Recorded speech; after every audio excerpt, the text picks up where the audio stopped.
Hi everyone, welcome back to the Pre-Dental Club. I am going to begin with a couple of updates, which the first one is congratulations to our new executive board so far. Don't forget to vote for Club Engagement Chair tomorrow. That is our last position. I know it's definitely been a lot of messages and we've been bombarding you, so hopefully that will dwindle over these next few weeks. But thank you everyone for participating so far. And we're excited to officially introduce and transition the new executive board. Our next meeting on April 7th will be over interview topics and tips. And as you'll see today, we will definitely mention some different interview types and just a bit of the details. But don't worry if you're a little confused about them, we will discuss that in more detail as well as provide some tips and advice.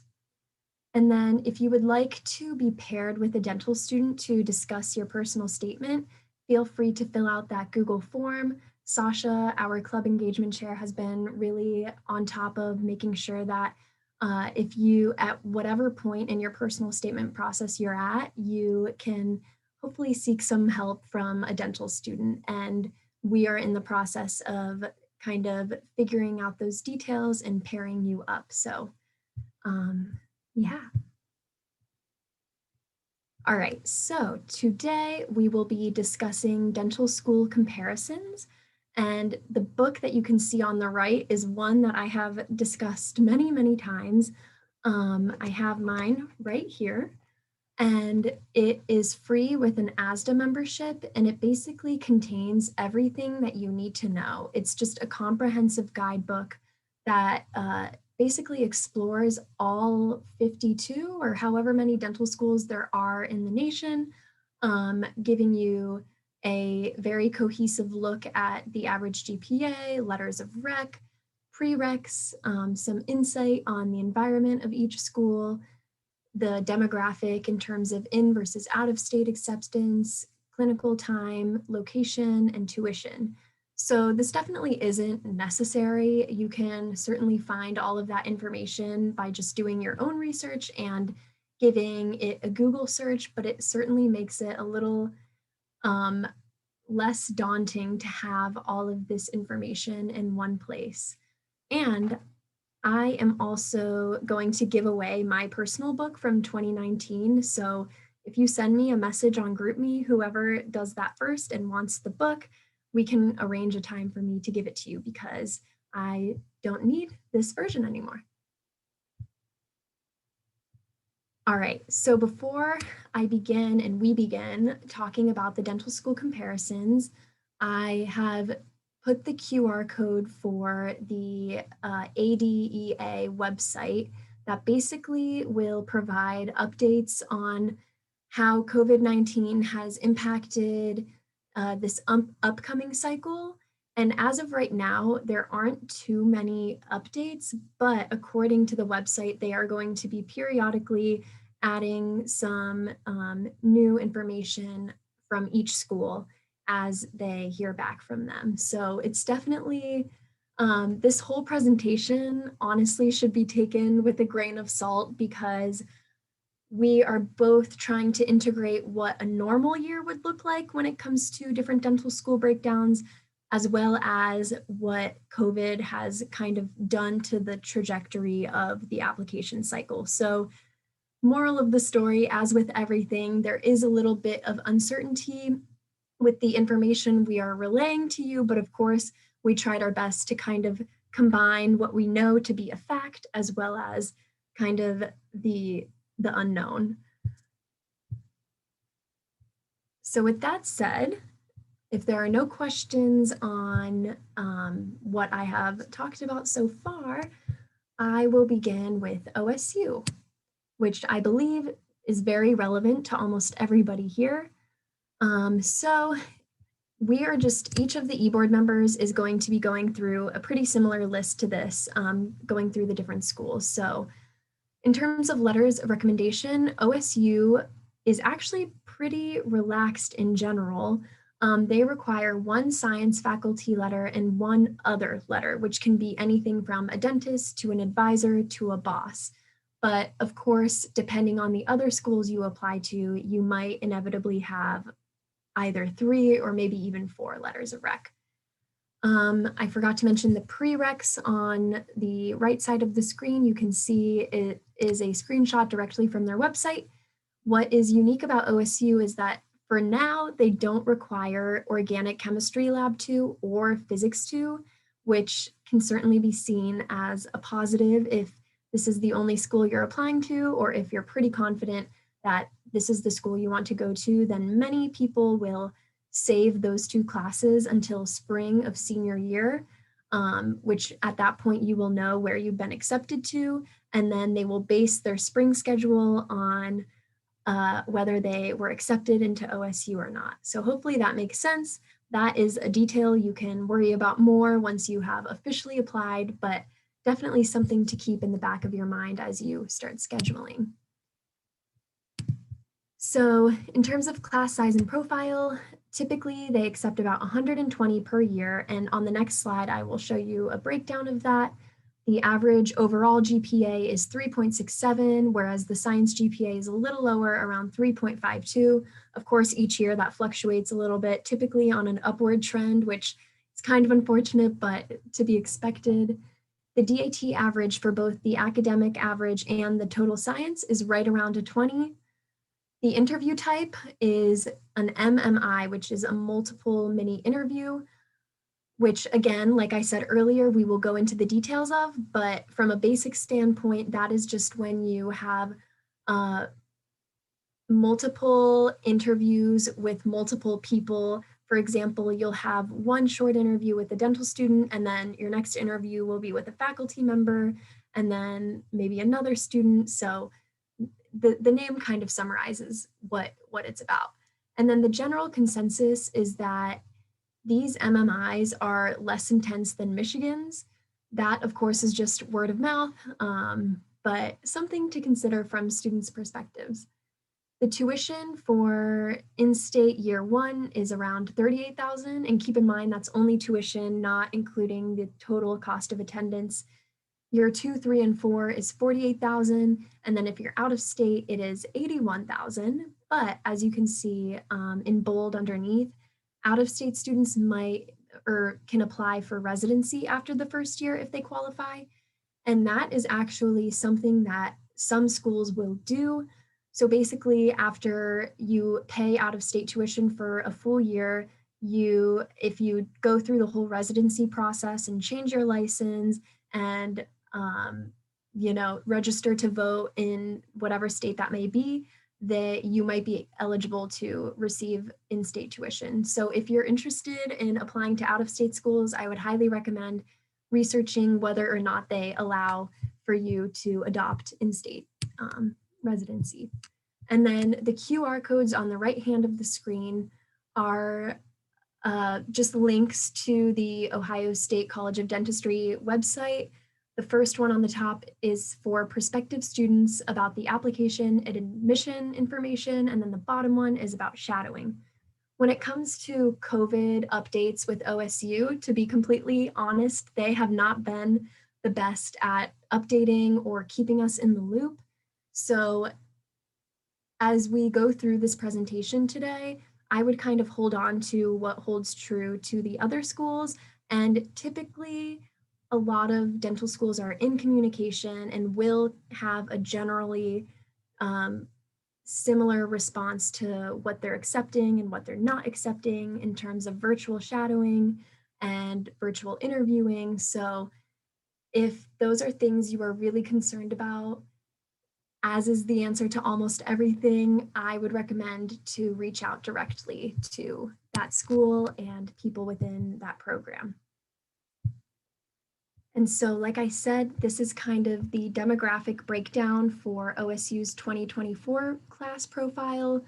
I think I mentioned most of this, but you can kind of see a more quantitative breakdown. So they received around 1,200 applications, 300 being in state, 900 being out of state. And yeah, you can see this is a very helpful chart. Okay, if there are no questions, so somebody asked if any seniors have had any in-person interviews this last cycle, or was everything virtual? Anyone on this call, did you have in-person interviews or were they all virtual? I didn't, but I know that Iowa and Nova were the only two schools that did in-person interviews this cycle. Awesome. So yeah, it sounds like for the most part, virtual.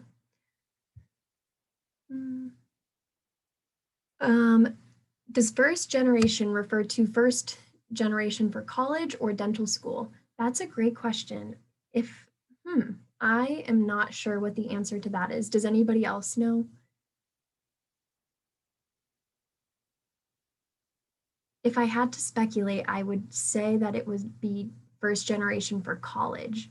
And yeah, someone else in the chat agrees with me because I presume many of us would be first generation for dental school. So I believe that it is first gen for like college and undergrad. Great. Okay. Moving on to the University of Michigan. Hello. Okay, so University of Michigan. So prereqs, most of them are pretty similar to Ohio State. I underlined sociology because that one's a different one typically, and same thing with psychology as well. All your other basic sciences, you need labs. You need 3 total letters of recommendation, 2 from science professors and 1 letter of choice. So whether that's a dentist or someone you work with or a boss. The class size is 109. It's a weird number, but I'm pretty sure it's right. The average GPA and average science GPA is pretty similar to Ohio State, so 3.6, 3.5. The average DAT score is a little bit higher, so it's going to be a 21, and PAT is also a 21. So I agree with Lily about what she said about the MMI interview type. So again, these are short interviews with multiple people. So you have the options of students, staff, faculty, and admissions. I've heard that a lot of their questions are ethics based, which can definitely be a little bit more difficult to answer than like personal statement questions. So tuition, in-state is about $49,000 and out-of-state is about $67,000. Michigan does not have the option where you can apply for in-state tuition after your first year. So that's definitely something to reconsider. But that is for your D1 through D3 year, and it goes down a little bit if you're in-state for your D4 year, but not for out-of-state. So for COVID related things, they did answer me and they said that they're not accepting virtual shadowing hours, but you can report these under your dental experience section in the application. So if you don't have a lot in that section, you can definitely do this and report it. They did reduce their hours, their shadowing hours from 100 to 50 in-person shadowing hours. So that's definitely a bit nicer. They don't accept pass fail for any prerequisites, and they're planning on having virtual interviews this upcoming cycle. So before we move on to the next school, I also want to mention what some executive board members from previous years have said about kind of the vibe and the environment of each school. And since this past year, most things were virtual, it was a little harder to grasp what the actual environment felt like. But last year's e-board, the people who interviewed with Michigan said that they had extremely nice facilities and that the dental students were very genuine and welcoming with overall great vibes. And then about Ohio State University, people said last year that it was very welcoming. The faculty was extremely kind and the brand new facility is going to be top notch. So as we move forward through this presentation, I will kind of give you a little blurb from what previous students have said about their experience.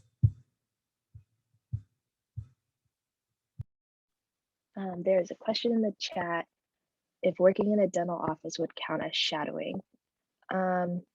Would that be shadowing or would it be dental experience since you're getting paid? If anyone knows that answer. I believe it's just experience and not shadowing.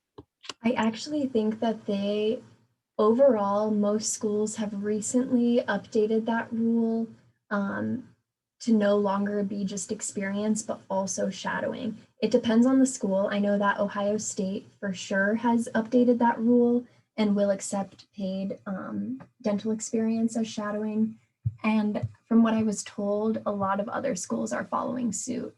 But of course, we're kind of in that limbo period where some have adopted it and some haven't. And someone in the chat said, yes, it's dependent on the school. Thank you. Okay, so for University of North Carolina at Chapel Hill, their prereqs were very relaxed, actually. You don't need labs for OChem or for physics, which I thought was interesting. Sorry, this is my cat. But you probably have those anyways, just if you're applying to multiple schools. So for letters of rec, you have 3 total, 1 from a science professor, 1 from a major professor, which is a little different, and then 1 from a dentist. But they did say with COVID, the 2 from like school, 1 of them can be from a graduate TA, if that helps anyone get an extra letter of rec. Their class size is now 72, which is down 10 spots from 82, which is a little sad, but makes sense with COVID. Average GPA and average science GPA are similar at around a 3.5. Can't see the DAT score. But so for the interview type, it's a little bit different. You have a little mini social the day before your actual interview. So that's with like students and faculty to like kind of get the vibe of the school. And then your actual interview, you have 2 one-on-one interviews with faculty. Their in-state tuition is about $58,000 and their out-of-state is about $100,000. That's actually a little bit cheaper than it was last year, which is nice. And for COVID, they do accept virtual shadowing hours and they no longer have like a set number of hours that you need required. So if you can get virtual shadowing hours and you want to apply to UNC, definitely do that. They do accept pass-fail for prerequisites, but they encourage a letter grade.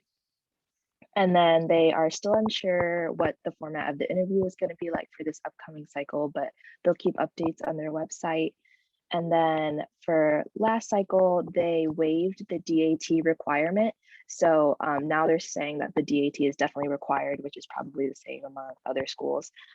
They said the dental curriculum is changing. She didn't give me any specifics. I'm assuming that just means like hybrid or online or in person. That's probably what she means. And then again, 1 letter of rec can be from a grad TA. Great. And Mitchell mentioned in the chat that UNC is one of those schools that allows for in-state tuition after year 1. So that's something to also note. And yes, the screen is cut off at the bottom, but the academic average is a 22, PAT average is 21, and total science is 22. So a bit on the higher end. As for the little blurb from previous students, this one is very brief, but it says very friendly staff, students and organization, and the environment / atmosphere is really nice. Overall, a wonderful experience. So it sounds like people had a perception of UNC. Yeah, I'd like to mention, so I interviewed there and it was one of the best interviews I had this cycle. So they were really on the ball. And I think what they were talking about with the curriculum change is they had some acronym for it. I forgot what it is now, but they're starting to teach everything like being congruent with each other.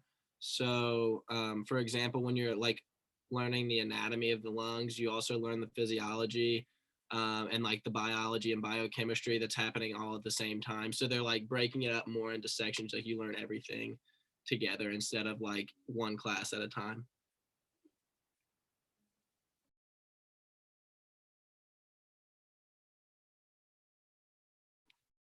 Okay, so the next school is University of Louisville, and as Catherine said, like with Louisville too, it's basic with biology, gen chem, OChem, but they need labs, which kind of sucks. But like physics, biochemistry. For letter recs, there's a strong preference for 2 letters from basic science professors of prereq courses. And I know that's kind of hard because sometimes letter recs are kind of hard to get from prereq courses. So it's just preferred, but I don't think you need to. And then the third can be anyone else, and that can be like a dentist or an advisor or anyone that like really knows you personally. The class size is 120 students. And Louisville is really good about taking out of state students. So this is a good school to apply to. 30% are in state and 70% are other states and countries. The average GPA is a 3.61 with the science GPA being a 3.49. The GAT average is a 20 academic average and then 20 PAT. And so this interview is a one-on-one with the faculty member for about 30 minutes. And I've heard from other people that they got really friendly vibes. It was very conversational and they just like really want to get to know you. And then tuition for in-state is around 35,000, whereas being out of state, it's 74,000-ish. And I think, I can't tell is cut off. Is it cut off at the end? I can't tell. It might be, but I wasn't sure if I included the total cost for this one, but it should be on the website if you want to look too. But in relation to any COVID-19 updates, I emailed them and they said they will accept virtual shadowing hours. It's still a gray area with them. Directly from them, they said like one way to gain career exposure is through virtual shadowing. We encourage students to engage in many other ways too, through in-office shadowing, YouTube channels, job interviewing, etc. And with this, there's also a minimum of 40 shadowing hours. And then with pass-fail, they will accept pass-fail courses, but only for spring 2020 semester. And then for their interviews, they're undecided right now. But they hope that it'll be in person, but may do hybrid. And then one other thing to note is that just this past cycle, they implemented the Casper test. And if you're not aware of that, it's kind of like a personality, like ethics test that you have to take separately. It's like an hour long. I'm trying to think. I think you have to pay for it, which kind of stinks. But basically, like you watch a bunch of like you either watch videos or like read prompts, and you have like a certain time to read them and then respond to them. It's not too bad. And there are resources to practice beforehand, but I don't think it's needed to. Oh yeah, and the total cost is at the bottom. So for in-state, it's around 42,000, and then out-of-state, 81,000. Thank you. And the very brief blurb that last year had on the University of Louisville says that the atmosphere was great and everyone was welcoming and friendly. So I guess that's promising. Okay, and the next school is Marquette. And again, the basic courses, Gen Chem, OChem, Bio, Physics, English, Biochem, and then like just general electives. But the one thing, well, lab is required for OChem, and then one thing they specified was that biochemistry has to be taken at a four-year institution. So just keep that in mind if you're applying. For the letter Rex, two from the science professor, and then the third is another just from your choosing, dentist, advisor, etc. And the class size 100 students, and it's 50-50 in-state, out-of-state. So this is another good school if you're thinking about applying out of state. The average GPA is 3.66 with the science GPA being a 3.57. And then the academic average for the DET is a 20, around a 20. And then so is the PAT of 20.54. And then, so this interview is 2 one-on-one interviews with faculty members that are around 15 minutes each. From people that I've talked to, the first interview tended to be more like conversational, like just getting to know you and like your background, just like more about conversation. And then some felt that the second interview was like a bit more intense and that they were like being like grilled. And they got more asked like ethical questions such as like, what would you do if? And then the tuition, and this is not the total cost for out of state is around 66,000, whereas the in-state is 57,000. And then in relation to COVID-19 updates, in-person in-office shadowing is definitely preferred over virtual shadowing, but when they're like looking over applications, they're going to take a holistic approach, of course. And then pass fail, obviously letter grades preferred for all courses, but they will be accepted for fall 2021 courses if no other options are offered. And I'm assuming that this is the same for spring 2020 as well, in last semester. And then the interview updates, they're planning to be in person, which is kind of exciting, but of course, they're still going to monitor it and they might have to do interviews virtually. And then last year's exec board said that Marquette had extremely friendly vibes, everyone was down to earth and welcoming, and that they loved it. So.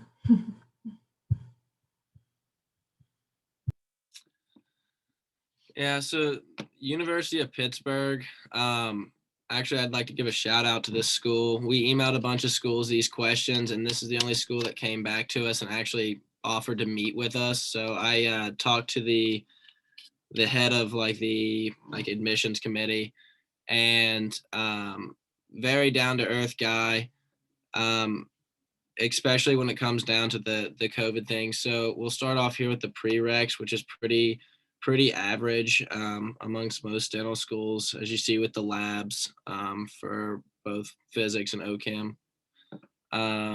Letter of recommendations, they want 3 total. 2 must be from like a professor, advisor, or mentor. The class size and profile. So this is actually great for if you're applying out of state. So they have a class size total of 80, and then 50% of those are usually from out of state. Their average GPA is 3.7, and their DAT is a 21.3 academic average. The interview type is similar to what we've said earlier, MMI, which is just like 2 or 3 mini interviews, like 30 minutes with a faculty member. So for the COVID related things, they are taking virtual shadowing. The guy I talked to said he loves to see virtual shadowing, but you definitely need to be able to talk about real experiences that you've had in a dental office. So try not to make it all virtual shadowing. And he said the number they usually look for shadowing hours is between 50 and 100 hours. So if you're up on the upper end of that, you're starting to look good on the applications. So for tuition, I just did total estimate cost per year. For a resident, it's like 90,000, and for a non-resident, it's 100,000. So I think when it came down to just tuition, out of state was like 60,000.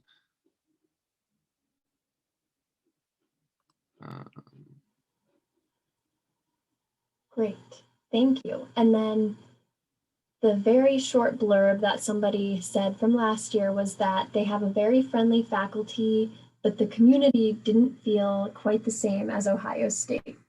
And they're probably biased. And again, this is just the perspective of a few people, so. And so Riley, also, you do not have to have all of your prereqs done before. They usually set a number. I think Ohio State was like you had to have 9 out of 13 done when you applied. So I had to finish like physics and I want to say like OChem 2 lab or something like, or OChem 2, something like that. I had 2 of them left. So yeah, most schools have a number that you have to reach. Yeah, so that's correct, at least for OSU. As long as you have 9 under your belt before you apply, they will follow up with you to make sure you complete the rest of those.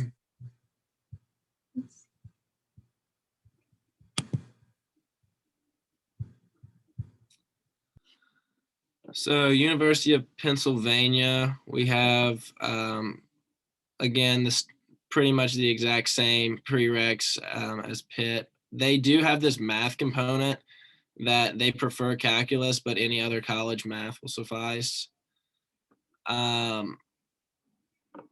they don't have a limit to out-of-state students, which is nice. So when you're applying out of state, this is another great school to look at.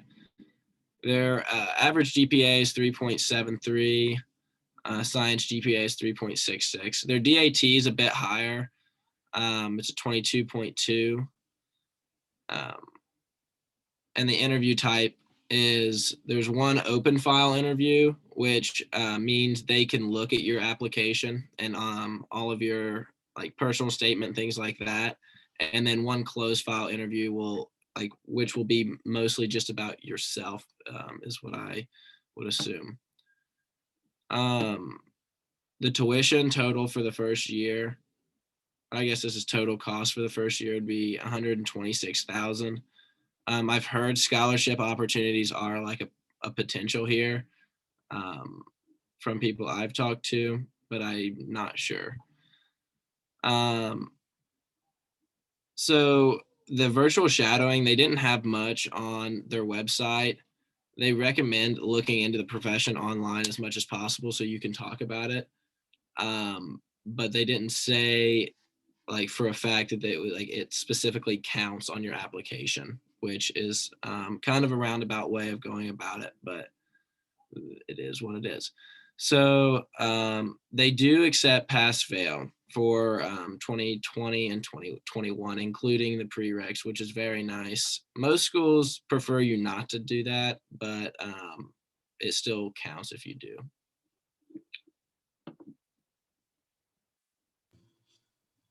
Great. And let's see. So someone said that overall everything is very friendly at Penn, but you could tell that the environment was pretty competitive overall. So I guess that just comes with the Ivy League status. But again, don't let that prevent you from doing your own research.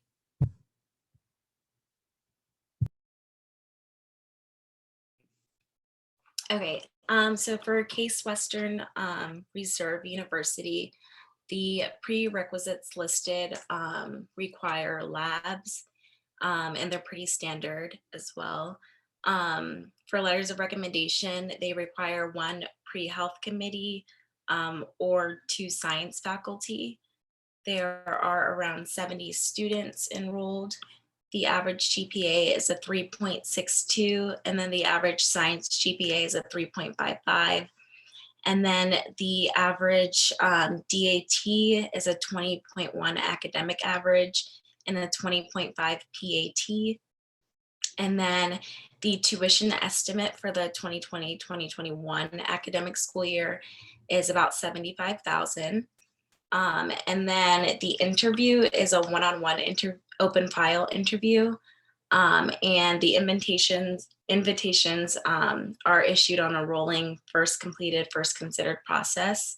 And it's based solely on the information that is submitted in your application, including letters of rec. And then when it comes to COVID-19 updates, the faculty member that I spoke to says that it would be best to shadow in person than to participate in virtual shadowing. And then when it comes to pass-fail classes, the committee strongly prefers that you take them for a letter grade if given a choice. If you aren't given a choice, they will accept a letter that your advisor writes stating that you did not have the choice to take it for a letter grade. But other courses that are not prerequisites can be taken as pass-fail. And then they do not know whether they will have in-person or virtual interviews this year. And they don't know if anything will change as far as class size or curriculum. But she said that the required DAT scores will not change. And I believe that's a 19 academic average and an 18 PAT is what they require. Thank you. And then the little comment that somebody made was that at Case, there isn't too much student interaction and it's not as welcoming as OSU, but they still have a lot of resources and they have a good facility. So, yes. Okay, and then for the university of Colorado, Denver. Those are the prerequisites listed. They do require microbiome and like biochemistry. And then you must have 90 semester hours with at least 30 hours of upper division credit. And then for letters of recommendation, they require 2 science faculty and 1 other. There are about 80 students, 57% in-state and 43% out of state. The average GPA is a 3.61 and the average science GPA is a 3.52. And then the DAT average is a 21. And then tuition for residents is about $40,000. And then for non-residents, about $84,000. And then on their website, they said that the interview day is conducted in a mixed format, which includes observation of group activity. I actually can't see the rest, but It says, so observation of a group activity, a small group interview, and a traditional interview. okay. And then they ironically just emailed me back like 15 minutes ago. And so regarding COVID updates, I'll just read it. For virtual shadowing hours, they said we are accepting virtual hours as dental experience, but they will not count towards the minimum requirement of 50 shadowing hours. And then for pass-fail coursework, they do not accept pass-fail courses for their prerequisites. There must be a letter or number grade, but it's okay if you took pass-fail like general coursework. They said that if the school is only giving pass-fail grades due to COVID, they will accept it, but only if you did not have the option to take it as a letter grade. And then when it comes to interviews next year, they have not decided whether they will have in-person or virtual interviews. And she said they might possibly be hybrid or possibly fully virtual. And then their letter of recommendation requirements have not changed. And there is nothing else that will change next school year that they know of, like DAT, class size, or curriculum wise. Thank you. And so since this is our first time presenting the University of Colorado, we don't have any info unless anyone on this Zoom call interviewed there and has any insight. If not, I will move on to Indiana University.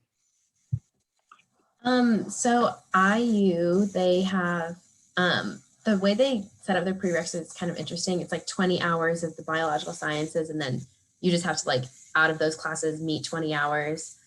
Same with chemistry, you need Gen Chem and OChem, both with labs. 8 hours of physics. The social sciences, that was kind of different. You can take like communications or psychology, and then 3 hours of the humanities. And then for letters of rec, they want 2 science faculty, and a third is kind of like your choice, another professor or a dentist. They have 106 in their class size, and 44 of those are not Indiana residents. Average GPA 3.55, average science 3.45. Their DAT is about upper 19, 20. So their interview type, there's a writing portion to it about like why dentistry, like the impact you would have on the occupation. And this is information taken from the presentation last year. And I guess they said the interview itself was only like 20 minutes with 2 faculties. And they asked about like hobbies and personal statement questions. And then the tuition, I just totaled it up for 4 years. So it would be resident is about 200,000, non-resident 400,000. And they never got back to me about COVID updates. And there's not many updates about their on their website. So it just was virtual interviews the past cycle. Unsure about the future, it doesn't say anything. And their website didn't have any other COVID updates. And they haven't emailed me yet back. But if they do, I'll let you guys know. Yeah, that sounds to be the case for a lot of schools. Last year, somebody said that the new facilities at UK are very nice. Wait, this one's IU. Oh, sorry. That's the next one. One sec. Okay. They said that the students and faculty at IU were so friendly. and that the dental school reminded me a lot of Ohio State's setup. So it seems pretty comparable to here in Columbus. Okay, and then for UK, their prerequisites again, you need Bio 1 and 2, Gen Chem, OChem 1 and 2 with the labs. Physics, you only need 1 semester. You need 2 semesters of English, and they do want microbio and biochem. And then for letters of rec, 2 science faculty and a dentist you shadow, and they have a 4th letter as optional. Their class size is kind of small at 65, and about 38% of those are non-residents. The average GPA is a 3.66. They did not list their average science GPA. I couldn't find that. Their average DAT is a 20. The interview type is MMI format, again, multiple mini interviews. And then again, that's the tuition for all 4 years. And then for their COVID updates, they will accept the hours, but it doesn't count towards your required 20 hours of in-person shadowing. And she said that they recommend 50. So definitely get more than 20 if you're going to apply here.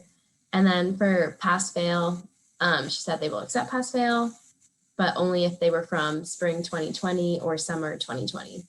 So courses completed in fall 2020, spring 21, summer 21 need to have a letter grade attached to it. And then interview update, they're unsure, but hopeful for in-person. Okay, so the new facilities at UK are very nice, but the faculty and students were just not as welcoming as Ohio State. So of course, everything is in relativity, but that's just one perspective. All right, so now we are going to end on LECOM. All right, so I did LECOM. I emailed them, and so their prereqs are just the, I think someone else was saying this earlier, it's just like credit hours of each section. So 8 credit hours of biology with 2, I believe semester hours is the same as credit hours of lab. And then 3 credit hours of biochem, 8 credit hours of gen chem, 2 with lab, and then 6 credit hours of composition with emphasis on technical language skills. I thought that one was interesting. I'm not sure exactly what kind of classes those are, but I guess if you were interested, you could reach out to the school. They got back to me pretty quickly. So there's that. And then 8 credit hours of OChem with 2 semesters of lab. And then they did say that people with these classes that were recommended would be given like more consideration. So that was anatomy, physiology, microbiology, and physics. And then letters of recommendation. So I have 2 science letters of rec with a question mark only because it was not on their website. It was on the book that Lily was talking about that has all the dental schools and their information. So I believe that's accurate, but I guess it was not on their website. So maybe they changed something and didn't let me know, but I think just 2 science. They have about 100 students. I think it varies from year to year, but it's like around 100. The average science and normal GPA is a 3.2, and the average DAT was an 18. And then as far as COVID related things, they did tell me that they were planning on doing a virtual interview for this upcoming cycle, so fall 2021. And they are accepting virtual shadowing hours and pass fail courses only if they happened during the past year of COVID. So if it was affected by a time where we were, heavy in the pandemic, then they will accept it, but otherwise they won't.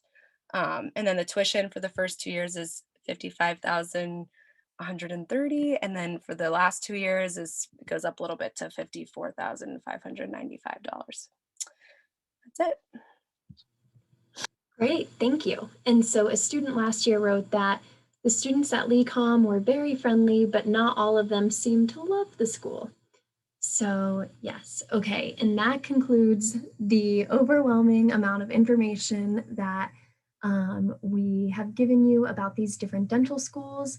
The point of this presentation wasn't to overwhelm you, it is more so to just get you thinking about what you should start planning, maybe scheduling an advising appointment to make sure that you are on track to complete all of the prerequisites on time, and to kind of just plant these seeds in your mind of where you might end up applying.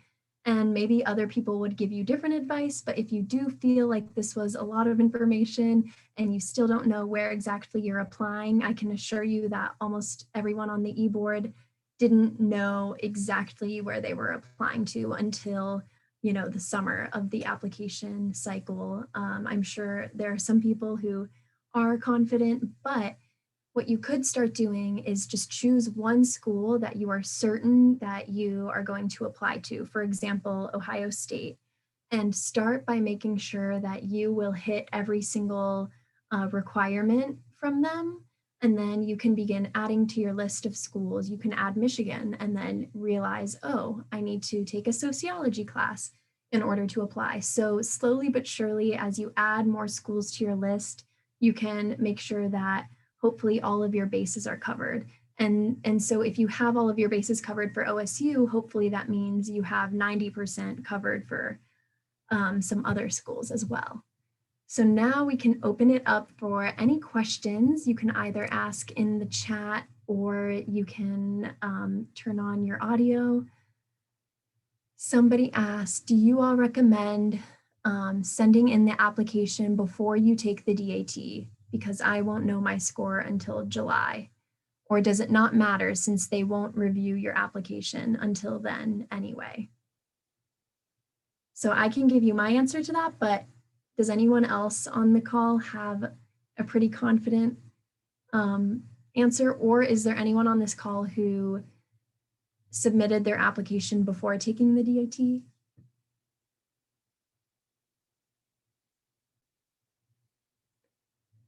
If not, then I can give you my answer, which you are correct. They will not review your application until your DAT score is received. So there's kind of some controversy over whether it really makes a difference or not, because some people would prefer to just have their entire application completely ready with their DAT score in, with their summer courses in. And so therefore they'll kind of wait until they submit it with everything just to avoid any potential discrepancy.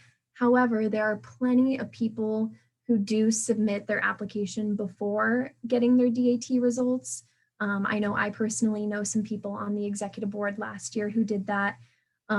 People will tell you different things and give you different opinions, but they wouldn't let you submit the application without the DAT unless that was acceptable. So the fact that they allow you to do that in the first place means that if that's what you want to do, then there isn't really any negative side effect of that.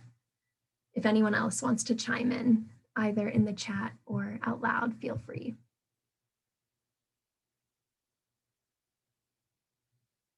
Otherwise, I recommend that you continue maybe looking at that website that I mentioned earlier today with the different COVID-19 updates on the ADEA website.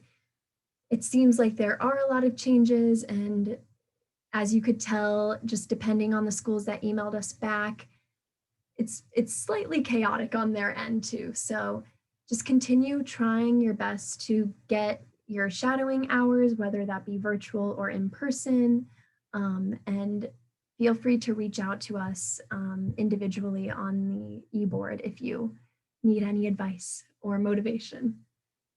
Are there any other questions?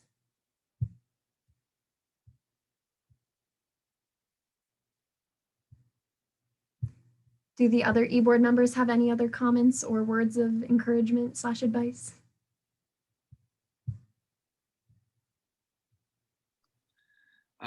When it came down to it, like I picked all the schools I wanted to apply to based off of location, which was probably in hindsight not a good idea.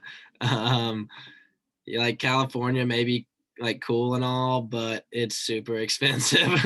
So I would definitely look, if I was going back, I would definitely look at what schools allow you to get in-state tuition. I think that's huge. And when it came down to making decisions, like it made for me at least, it made a big difference.